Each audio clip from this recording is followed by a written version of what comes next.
Buenas tardes, auditores del programa Vamos, Somos Chilenos. Hoy voy a reemplazar a Neil y a Pablo Aldunate y voy a entrevistar al panelista estable, Juan Pablo Rodríguez. Lo voy a entrevistar, lo voy a estrujar, dado que la Fundación Piensa, y él como director, está de aniversario este mes.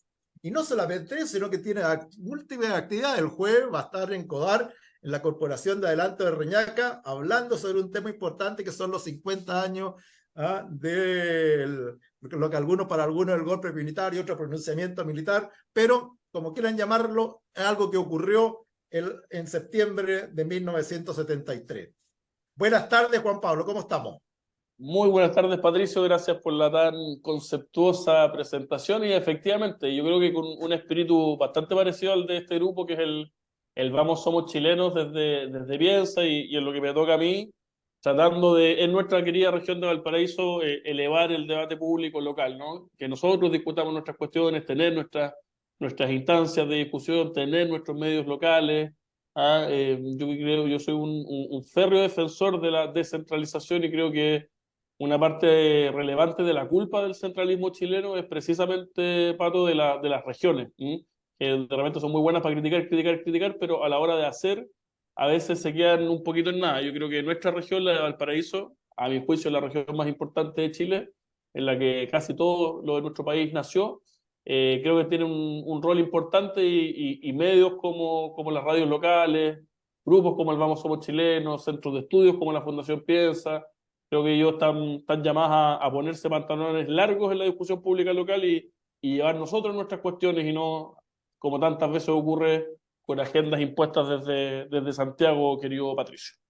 Sí, miren, estimado auditorio, ustedes que conocen a Juan Pablo, él es muy buen entrevistador, pero ahora quiero yo sacarle a él como panelista a sus ideas, qué es lo que piensa, qué es lo que siente, a pesar de que lo hace en el programa, pero a él le gusta, yo lo he visto entrevistando y es excelente entrevistadora. Tiene una gracia para conversar, una gracia para entender lo que está pasando y plantearlo adecuadamente.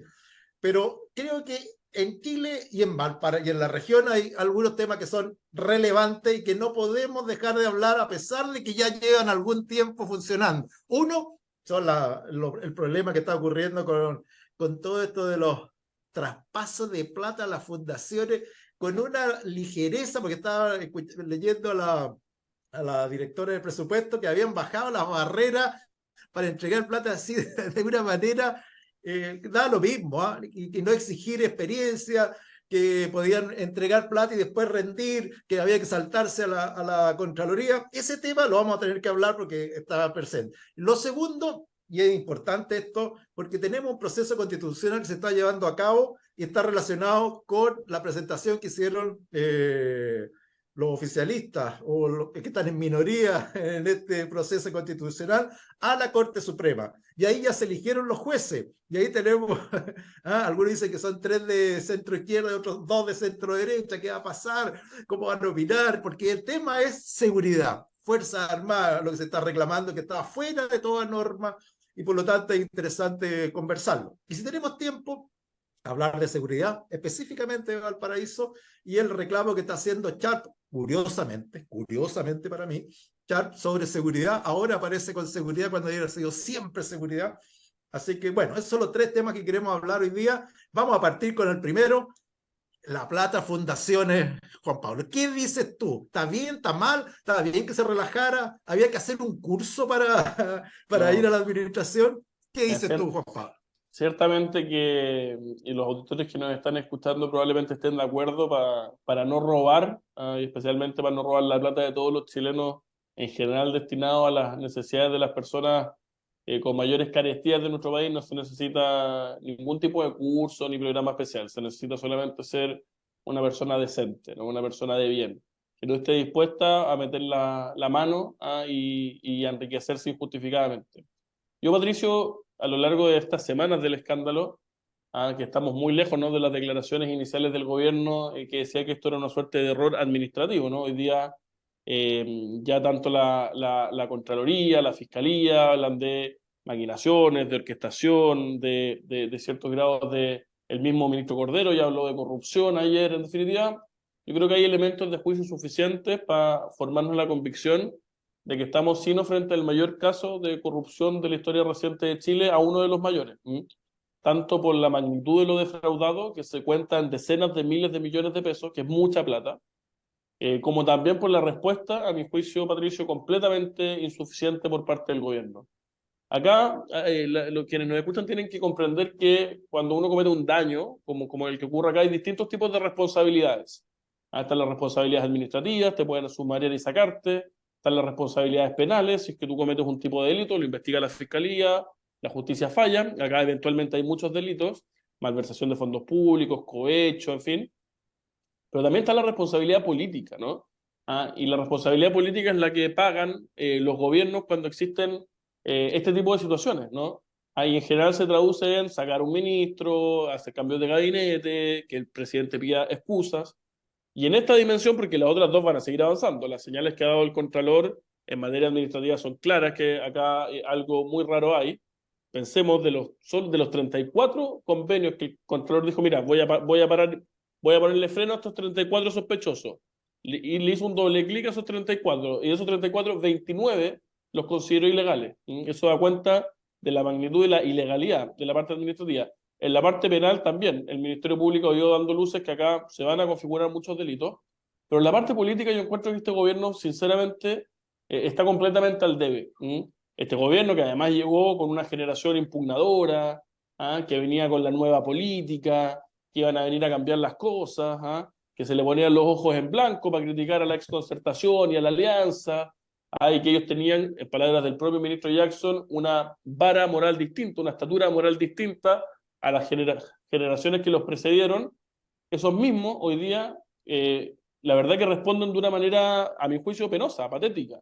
Solamente ha salido al principio una subsecretaria, después salió otra, pero se están aferrando con dientes, muelas, uñas y lo que se pueda a defender al ministro Montes, bajo cuyas narices ocurrieron gran parte de estas defraudaciones, o eventuales defraudaciones, y también al ministro Jackson. Hay que recordar que la mayoría de estas defraudaciones tienen que ver con Revolución Democrática, con militantes del principal partido del Frente Amplio, ¿no? Y qué duda cabe que el ministro de Desarrollo Social, el ministro Jackson, es, en términos políticos, el amo y señor, si uno quiere, de Revolución Democrática. Termino y cierro la idea volviendo al punto central, que tú ya lo decías, llevamos semanas hablando de esto, pero cuando uno lleva semanas hablando de un mismo tema que está en la agenda, suele tentarse para comentar los hechos nuevos, por así decirlo, las ramificaciones del problema. Y eso hace a veces perder el foco del centro del problema, que es lo grave. Y acá lo grave es que existen ya todas luces y si no es así, la verdad que Ministerio Público, Contraloría, analistas, la oposición y muchos más, senadores oficialistas también estarían en lo incorrecto. Existen todos los elementos de juicio para sostener que acá hay un mecanismo, hay una orquestación, hay una manera de defraudar al fisco consistente en la creación de fundaciones ad hoc o utilizar fundaciones que ya existían para, a través de dobles militancias entre personas vinculadas a la fundación y personas que hoy día están en el gobierno del Frente Amplio, entregarse a través de tratos directos, cuyos montos están muy bien fijados de modo tal de no pasar por el examen de la Contraloría, dineros para o hacer proselitismo político o para enriquecerse injustificadamente o para, por ejemplo, lo de la candidatura a Polici en Concepción para comprarse calzones, porque lamentablemente a ese nivel hemos llegado. Así que un grave escándalo y la respuesta de Patricio, a mi juicio, del gobierno, hasta el día de hoy, completamente insuficiente. Hay una arista, al parecer, como lo llaman los abogados, arista, que dice que a lo mejor mucha plata fue para los partidos, para financiar los partidos ilegalmente, lo cual sería bastante más grave todavía, porque Si uno, piensa que hay sí, una... mira, si Sí. uno puede imputar delitos, pero uno tampoco puede ser bobo, ¿no? Ni bobalicón en el análisis. Si uno dice cuál es el mínimo común denominador de las fundaciones que están involucradas, es que son fundaciones cuyos directivos, cuyos directorios, cuyas administraciones son militantes del Frente Amplio, en general militantes de Revolución Democrática. Y los órganos que le entregan discrecionalmente recursos a esas fundaciones, por ejemplo, para pintar fachadas, para hacer cursos de cómo arreglar banquitos, o para incluso, qué sé yo, ayudar en campamentos y tal, eh, que eran acciones que al final del día no, ninguna se terminó cumpliendo y muchas eran injustificadas, también ese traspaso lo hacía alguien del mismo partido, ¿no? En paralelo, estas fundaciones han tenido en general un rol activo políticamente. Para la campaña, por ejemplo, de la apruebo y rechazo, tomaban posición.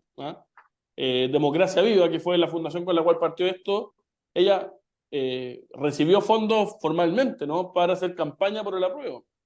Otras fundaciones, uno ve quiénes son los directivos y todos haciendo campaña por el presidente Boric, por el apruebo. Entonces, acá no nos saquemos la suerte entre gitanos. Parece bastante evidente que acá o hay un mecanismo ilegal de financiamiento de la política, del proselitismo, de la actividad partidaria, partidista, y esto lo utilizaban como un modo de hacer esta pega territorial que se dice, ¿no? Cómo nos desplegamos territorialmente en la región, o bien para enriquecerse injustificadamente, ¿no? Y yo también creo que hay varios casos que tienen más pinta que no es de financiamiento regular de la política, sino que es lisa y llanamente enriquecimiento injustificado por parte de vivarachos que tienen las manitos largas y que no tienen escrúpulos morales para aquella plata que es de todos los chilenos y que está destinada a las necesidades de la población más necesitada, metérsela al bolsillo y salir del gobierno un poquito más rico de lo que entraron.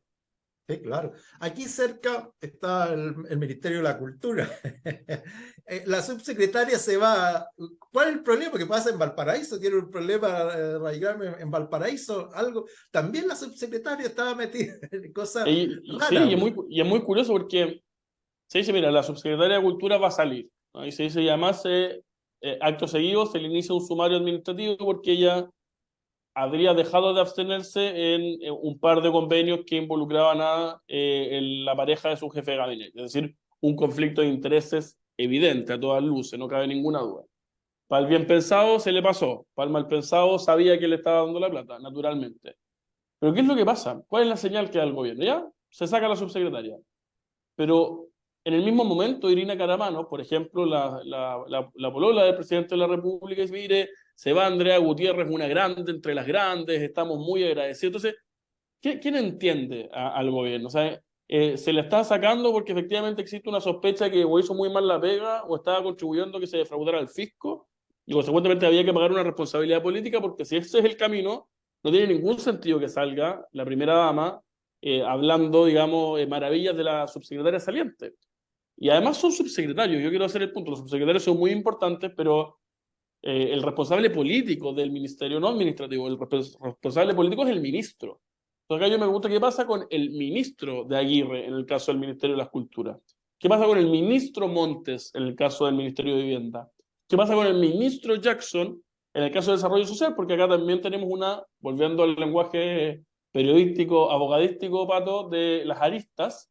Acá tenemos otra arista que acá no solamente estamos frente a un desfachatado mecanismo para defraudar al fisco, para hacer proselitismo político, para enriquecerse. También estamos, al parecer, frente a un desfachatado modo de operar, de modo tal de eliminar evidencia. Así que no se nos olvide eso. Se han robado computadores en el Ministerio de Desarrollo Social, en la NEPE, en Bienes Nacionales, en el Ministerio de Cultura, en diversas municipalidades, en el Servicio Público de Mejor Niñez, en la Corporación de Asistencia Judicial. ¿Cuál es el mínimo común denominador de todas esas instituciones públicas? Están siendo investigadas por eventuales traspasos fraudulentos a fundaciones. Entonces, a mi juicio, 2 más 2. Uno, insisto, no puede imputar delitos porque eso a su vez es un delito, pero tampoco uno puede ser naif, ¿no?, en el análisis y no darse cuenta que acá hay gato encerrado. El ministro Cordero habló de corrupción y tanto la Contraloría como el Ministerio Público han dado señales bastante claras de que acá hay gato encerrado, como dicen por ahí. Si tú estuvieras siendo ministro, siendo presidente, lo que sea, ¿cuál sería la solución a esto? ¿Cómo solucionamos esto? ¿Cómo lo arreglamos? Porque este es un problema que está ahí y le afecta al gobierno que cada vez tiene menos apoyo, menos creíble, que trata de salir con ideas o con voluntarismo, como dicen, para tratar de salir del problema, pero sin nada concreto. ¿Cuál sería, por ejemplo, una buena idea para salir de este problema? Yo diría 2 o 3 cosas en esa dimensión. Lo primero, que el gobierno pida disculpas. No por lo de ahora, que también, y voy hacia allá, sino por cómo ellos se comportaron durante 10, 15 años siendo oposición. Tienen que pedir disculpas porque ellos se erigieron ellos mismos como superiores moralmente, que iban a venir a sacar a todos los cocineros de la política, a los promotores de las malas prácticas, apuntando con el dedo impugnador a cuanto político había, haciendo pagar, a mi juicio, justos por pecadores y metiendo un mismo saco tanto a políticos deshonestos, pero también a políticos honestos. eh, y la verdad que ellos a las pocas semanas aprendieron de las peores de estas prácticas, ¿no? Y las han llevado a cabo de manera bastante más intensa. Entonces, más allá que se les caiga la cara de vergüenza, como a mi juicio se les tiene que caer, creo que ellos tienen que pedir disculpas de cómo fueron como oposición, lo primero. Lo segundo, yo creo que el gobierno tiene para poder avanzar, tiene que hacer pagar responsabilidades políticas, que naturalmente la oposición las pide, y es necesario. Yo me hago la pregunta, el ministro Giorgio Jackson, por independencia de su grado de compromiso respecto a los escándalos, ¿cuál es la viabilidad que tiene el ministro Jackson para empujar una agenda en su materia de desarrollo social importante en el Congreso? En el Congreso todo el mundo lo detesta, si esa es la verdad, moros y cristianos. Entonces, ¿por qué tiene el presidente, por qué decide mantenerlo obtusamente ahí como ministro? A costa de los chilenos, que no tienen un ministro empoderado, que tenga interlocución válida y que pueda llevar adelante su agenda. ¿En qué está convertido hoy día el ministro de Justicia? El ministro de Justicia hoy día está convertido en el abogado del presidente. Si el ministro de Justicia tiene que estar preocupado de los asuntos de la cartera de justicia, que es gendarmería, a que los tribunales, pero no tiene que estar preocupado de dar las excusas de por qué se conformó tal o cual, si no es el abogado de los acusados. Entonces, lo segundo, pagar responsabilidades políticas. A mi juicio, el ministro Montes y el ministro Jackson evidentemente tienen responsabilidades políticas y eso abre un camino de solución. Y lo tercero, a mi juicio, es una agenda clara de soluciones que impidan lo más posible que este tipo de cosas pasen, que a mi juicio siempre va a ser medio imposible porque al final hay una cuestión ética de fondo, ¿no? Y el que quiere hacer la maldad, en general se las ingenia para hacer la maldad, pero sí uno puede poner reglas que hagan lo más difícil aquello, ¿no? Y en ese punto yo creo que el foco no tiene que estar en donde ha tratado de poner el foco el gobierno, que es la regulación de las fundaciones, que también yo creo que es perfeccionable, más transparencia y tal. Pero acá, a mi juicio, el gran problema de Chile, y que se expresa también en esto, es el funcionamiento de nuestro Estado. De por qué en el Estado hay tanta persona puesta ahí por amiguismo, por pituto, por repartija del botín político, porque es el amigo de la parlamentaria, de la señora Pérez, entonces la señora Pérez pone al Ceremi, a su vez tiene la fundación, arman la triangulación. Entonces, eso, a mi juicio, tiene que cambiar y tiene que cambiar modernizando el Estado, llevando al Estado chileno al siglo XXI, buscando, disminuyendo la discrecionalidad de los partidos políticos en la designación de cargos y aumentando las carreras funcionarias, distinguiendo bien los asuntos del gobierno, que los gobiernos llegarán con su gente, pero de los asuntos que son de Estado, ¿no? Y que tienen que tener un cierto funcionamiento permanente. ¿Por qué los gobiernos de turno van a nombrar, por ejemplo, a los directores de los servicios de salud? Que no tenemos que hacer un cargo político. El director de Servicios de Salud, Viña del Mar Quillota, debiese estar ahí porque es el mejor para el cargo y trascender los gobiernos, ¿no? Pero esto a los partidos no les conviene.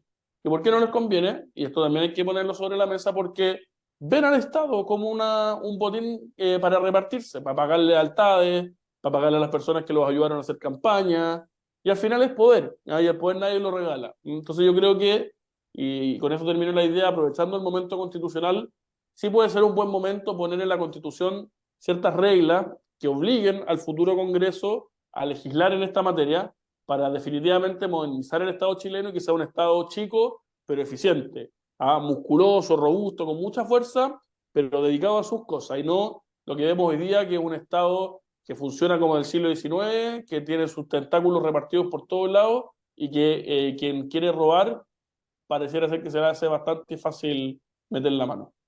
Sí, es interesante esa postura. Ahora, bueno, yo creo que vamos a tener que ver qué es lo que sigue en las próximas semanas, porque aquí ya la Fiscalía está diciendo que hay un modo operandi muy parecido.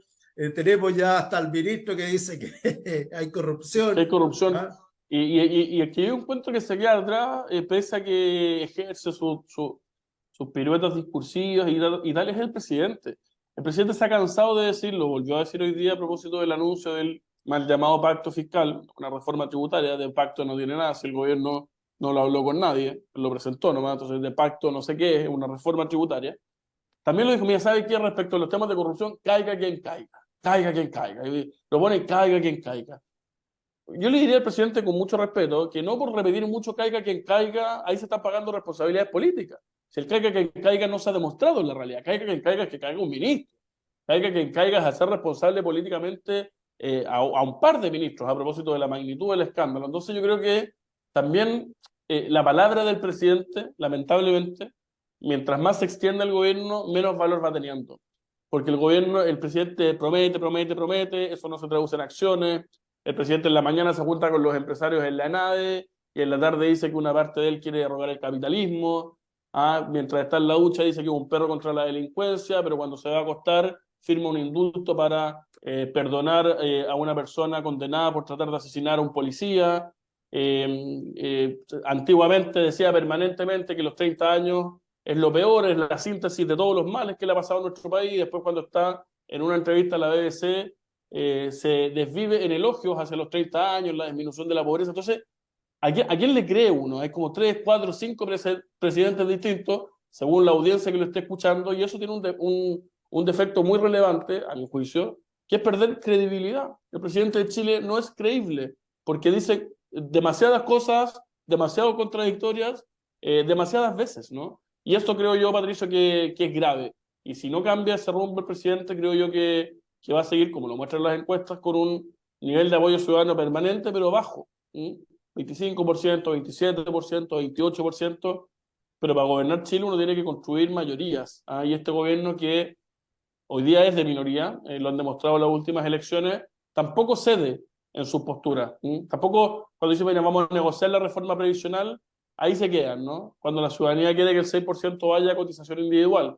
Y así, ¿no? Es un suma y sigue que el gobierno no constata, a mi juicio, la realidad de las cosas, y sigue en un voluntarismo absurdo que lo lleva al peor de los mundos, que es que nada pasa, ¿no?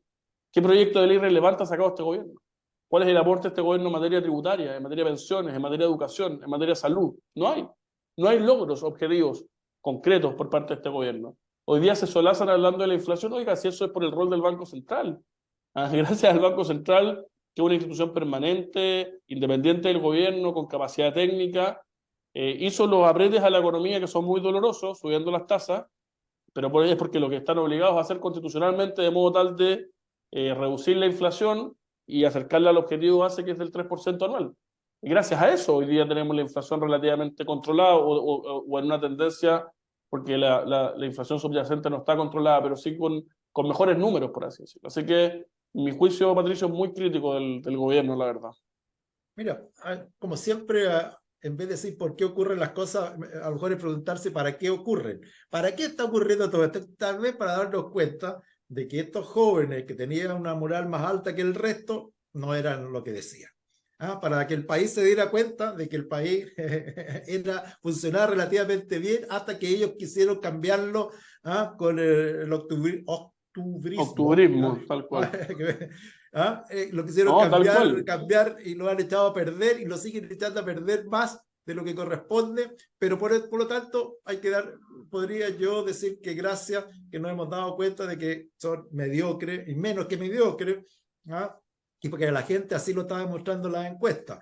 Una de las cosas que yo me estaba acordando de eso del perro que persigue, voy a perseguir como un perro a la delincuencia, y yo estaba pensando si era el perro Matapaco, que ahora lo habían cambiado al perro Apoya Paco, porque no sé cómo era la cosa, tendrá que ser algo parecido a eso, pero el perro parece que era un perro medio chanta, porque se quedó, no sirvió para nada. Era un chihuahuita, era un chihuahua. Entonces, nada, pero fíjate que los chihuahuas ladran harto. Sí, pero por eso el presidente ladra harto, pero ladra los cubanos. No, claro, perro que ladra no muerde. Tal cual. Así que bueno, mira, es interesante la postura de lo que está pasando, especialmente con la fundación. Espero que se pueda arreglar. Hubo un relajo en el presupuesto de la Nación, que cambiaron las reglas. Ya ha estado dando explicaciones la directora ¿cómo se llama?, del presupuesto, con respecto a esto, y que en algún momento trataron de que explicaran en la Cámara cuando estaban analizando el presupuesto. Dijeron, no, si lo hacemos van a todos querer opinar, así que mejor lo saltamos. Eso parece lo que pasó en el Congreso, y por eso ese párrafo que habían presentado para que los dineros fueran más fáciles de traspasar a las organizaciones, pasó piola. Tal cual. Calladito, para que nadie se diera cuenta. Bueno, Juan Pablo, Vamos a ir a una pausa musical y comercial y volvemos en unos minutos en el programa Vamos Somos Chilenos en Radio Portales de Chile. Vamos a una pausa y volvemos.